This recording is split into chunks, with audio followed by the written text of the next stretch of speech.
Yeah, 50 Cent is different. Peter, Jordan Peterson and Robert Greene. So how did this partnership with 50 Cent come about? Well, the book was very popular with rappers, as I said, because of the nature of the music industry. And he reached out to me. He wanted to meet me because the 48 Laws of Power was sort of his Bible, as he expressed it. So I met him in New York, kind of in the back room of the steakhouse. It was sort of like something straight out of The Godfather. I was kind of the one white guy amongst his whole group there. I was a little bit intimidated, to be honest. I didn't know what to expect because he has this reputation. Ended up, he was really nice and really interesting, actually a very kind of sweet guy, not what you expect. And I just finished writing my book on warfare and strategy, which is kind of my version of Sun Tzu's Art of War, how to strategize in conflicts, sort of like what you're talking about. And he has a very strategic mind. And we kind of had a really nice connection.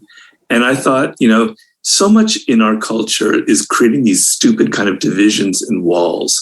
Like you're in academia, you only write academic books. You're a popular person, you only write popular books. You come from this community, you come from that community, and you never communicate. And I thought it would be very interesting to write a book coming from two opposite backgrounds. Me, middle-class Jewish boy from Los Angeles, and him from Southside Queens. Something interesting could happen from a collaboration. There's not enough of that in our culture, I believe, because even though our circumstances were very different, our minds were very similar. We were thinking on a similar plane that kind of transcended these sort of superficial differences. So I spent time with him, and I was trying to figure out what is the essence of his power, what makes him such a compelling figure and made him not one of those people in Southside Queens who ended up kind of spiraling downward, ending up in prison. What saved him? And I determined that the quality he had was this kind of fearlessness. And it isn't the kind of fearlessness where you go beating people up or something. It's kind of an inner strength. He had been shot when he was like 20 years old, like 9 bullets right there through a car window, one of the bullets lodged in his mouth. And he survived miraculously. And it gave him this kind of calmness, like, I have nothing to fear. I almost died. Bring it on. I don't really care. And so I observed him in meetings. I observed that kind of calmness and how he could take over a meeting, not by being super aggressive, but just by having this kind of dominant persona. And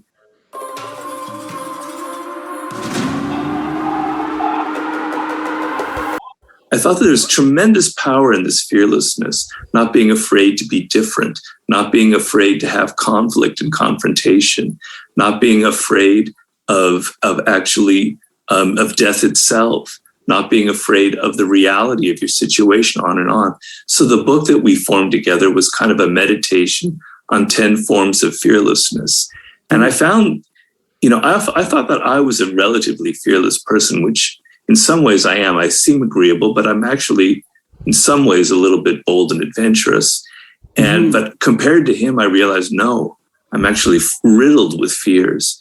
And just being around him and kind of writing the book helped me a lot in my, kind of overcome some of my own limits and some of my own fears. So that's where that book came it's out. Nice to have a model like that really close by, right, to contrast yourself with. You can learn a lot from. So do you think that fearlessness that you saw in him, you think part of that was a consequence of that brush with death? How much of that do you think was temperamental? Damn. That shit, this nigga like. See, bro, this why you gotta have different type of people out. You can bounce off certain shit from them, bro.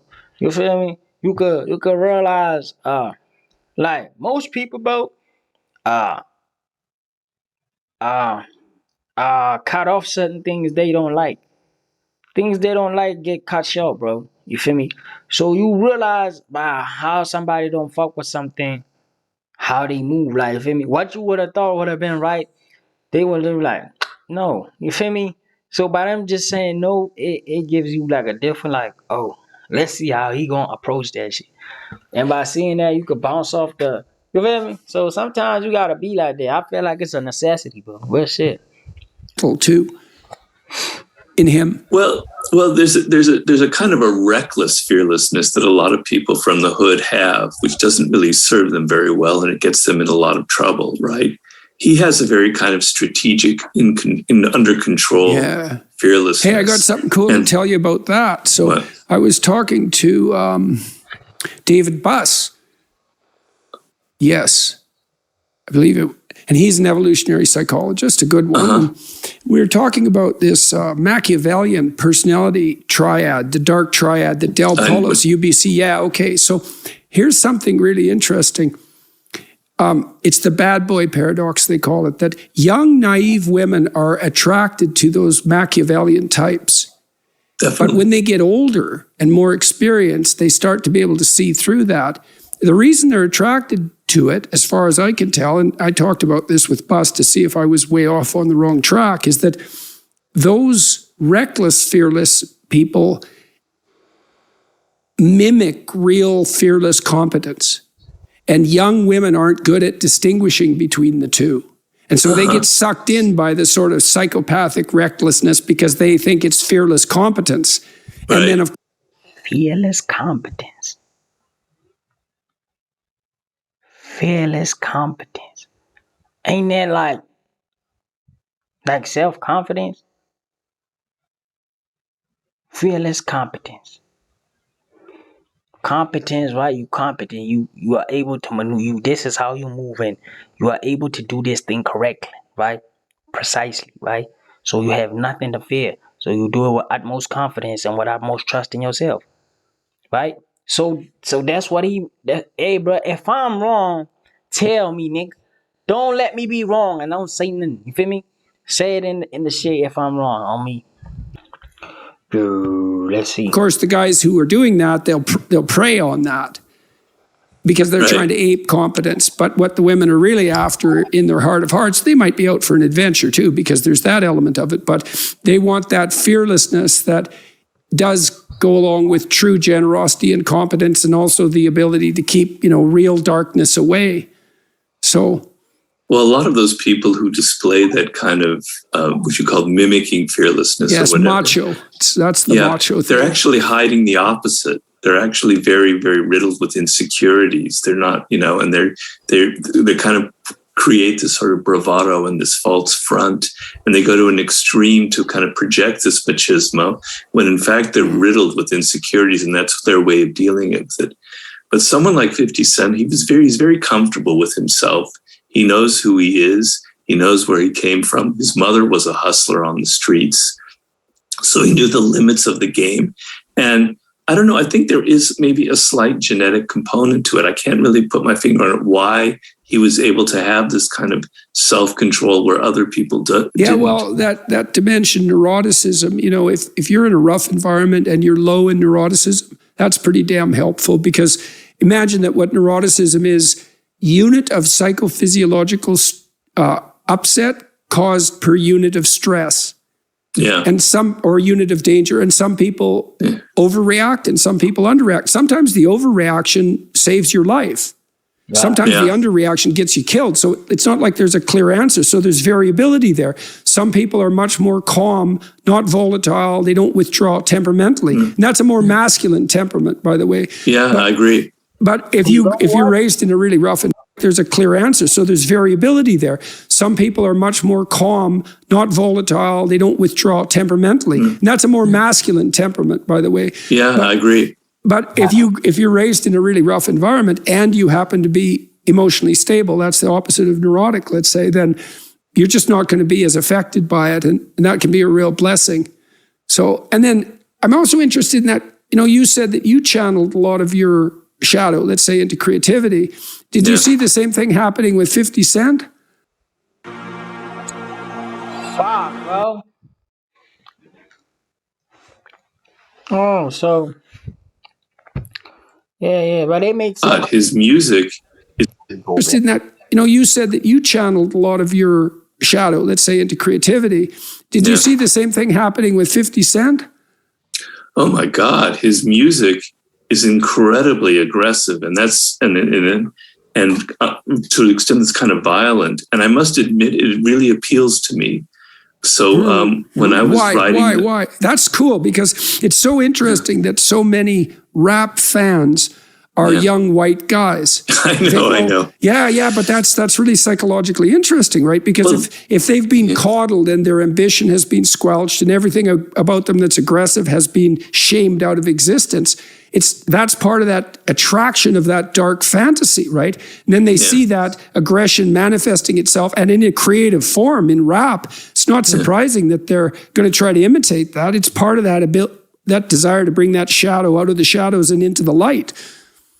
Well, I wasn't really, I was a little bit different in that I kind of understand, my own anger. I wasn't so much coddled, but what I really enjoyed about his music is it just seemed very real. And kind of the beat kind of catches you up in a primal sense.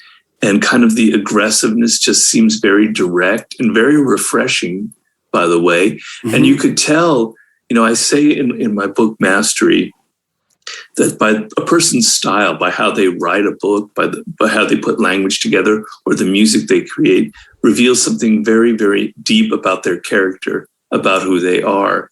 And so a lot of rap kind of comes across as sort of false, like someone is trying really hard to have that kind of thug persona, and it's not real. But it really smelled authentic with him. And the fact that he'd been shot and nearly died, just kind of added to that aura. But there was something very real about it and very authentic in a culture where so much isn't real. I think that was the deep, deep appeal in a primal sense of 50s music. And when I was writing the war book, I was trying to get myself in a martial mood to write it. I would actually listen to his music to kind of put me in the mood to write some of the chapters. That and Beethoven. What do you like from what Beethoven do you like? What pumped you up? Well, when I was a kid, one of the first albums, I was first kind of raised on classical music. Then I got into jazz and rock and everything. But I got a collection of his 9 symphonies. And God, there's a kind of an aggression and violence, like to the 5th Symphony and the 9th Symphony. It's just kind of, like they used in Clockwork Orange. There's something so overwhelmingly powerful about it, right? It just, you can't. The choral section in the 9th is like that. It's so the Ode powerful. to Joy. Yeah, and it's so isn't that so interesting that the Ode to Joy has that primal aggressive force, and it makes joy. It makes joy is, in the naive sense, it's, well, you're happy. It's like, no, this joy is that integrated, terrible power that you definitely hear in superb music. Added to that aura. But there was something very real about it and very authentic in a culture where so much isn't real. I think that was the deep, deep appeal in a primal sense of 50s music. And when I was writing the war book, I was trying to get myself in a martial mood to write it. I would actually listen to his music to kind of put me in the mood to write some of the chapters. That and Beethoven. What do you like from what Beethoven do you like? What pumped you up? Well, when I was a kid, one of the first albums, I was first kind of raised on classical music. Then I got into jazz and rock and everything. But I got a collection of his 9 symphonies. And God, there's a kind of an aggression and violence, like to the 5th Symphony and the 9th Symphony. It's just kind of, like they used in Clockwork Orange. There's something so overwhelmingly powerful about it, right? It just, you can't. The choral section in the 9th is like that. It's so Ode to Joy. Yeah, and it's so isn't that so interesting that the Ode to Joy.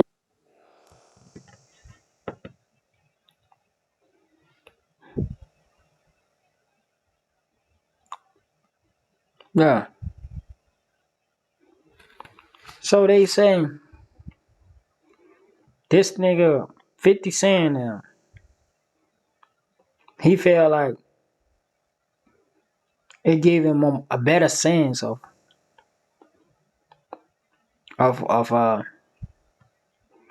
of uh of a reality of war you feel me, it got him to get into a tactical situation, a strategy and a war and you feel me.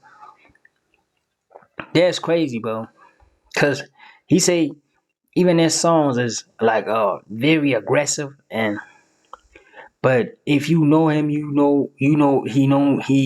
You know him to be a strategic person, and he could do anything.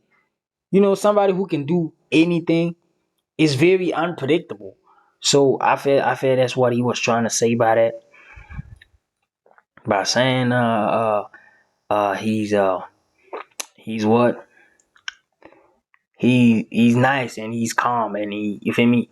It's like he I I don't know what to call it, bro. But like, you feel me? He's different. He's straight. I love it. You feel me? I don't know how to explain straight.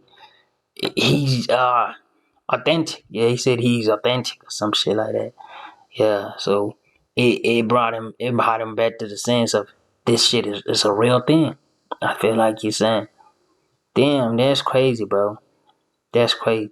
And he say this nigga genetically, he say it got a genetical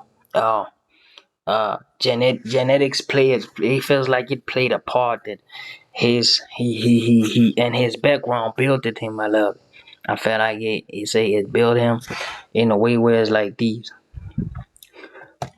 He got to know certain shit early and how to maneuver early. Feel me? And that's not a lot of people's experience. Most people don't have the ability to acquire like him. You feel me? That's what I think they see. I don't know. Y'all tell me in the comments, say something. And yeah, all that. I'm gonna catch y'all on the next one. Like, comment, subscribe. Yeah, my fault.